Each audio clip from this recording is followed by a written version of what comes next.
Eles não eram loucos, nem monstros. Eram pais, mães, filhos, pessoas comuns.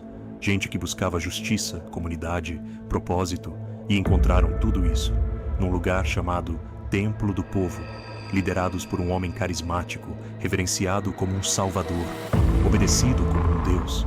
Mas o que começou como fé virou fanatismo.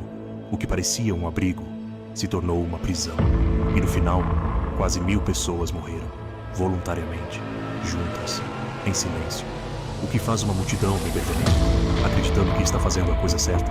Hoje você vai conhecer a história real da seita que terminou em um dos maiores suicídios coletivos da história moderna.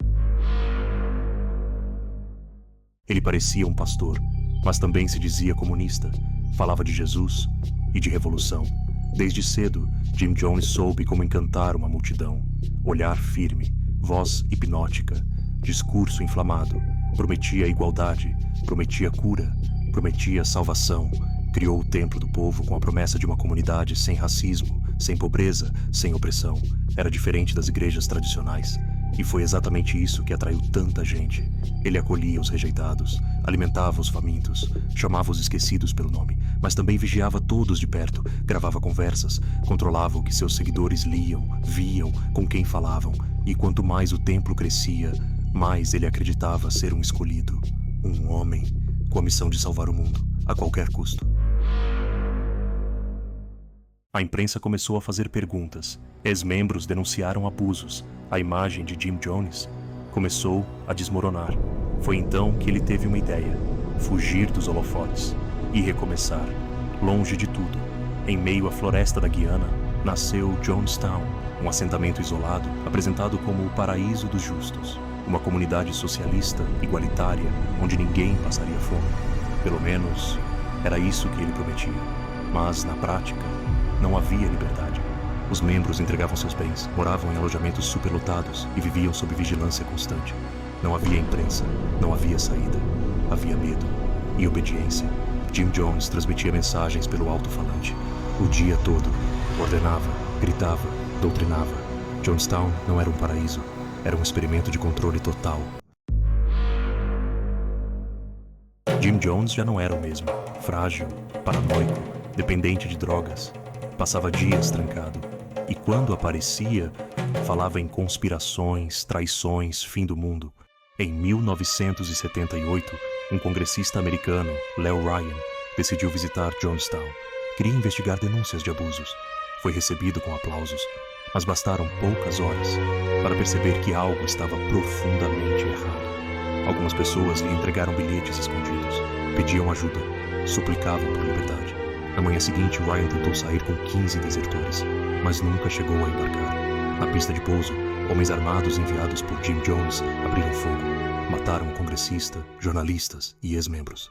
Foi ali que Jim Jones entendeu. Não havia mais volta. Era o momento do ato final. O início do suicídio coletivo. O alto-falante ecoava por todo o acampamento. Jim Jones dizia que era hora de partir em paz. As pessoas não choravam, não gritavam, elas obedeciam. Copos com um líquido roxo começaram a ser distribuídos. As crianças tomaram primeiro, depois os adultos. Em silêncio, alguns hesitaram, outros tentaram fugir, mas foram impedidos. O chão ficou coberto de corpos, alinhados, deitados como se estivessem dormindo. Ao final, restou apenas ele, Jim Jones, encontrado morto com um tiro na cabeça. Em menos de 24 horas, 918 pessoas estavam mortas.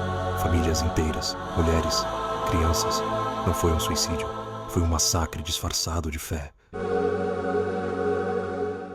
O que aconteceu em Jonestown não foi um acidente, nem um ato de loucura coletiva. Foi um experimento sombrio de obediência, manipulação e poder absoluto.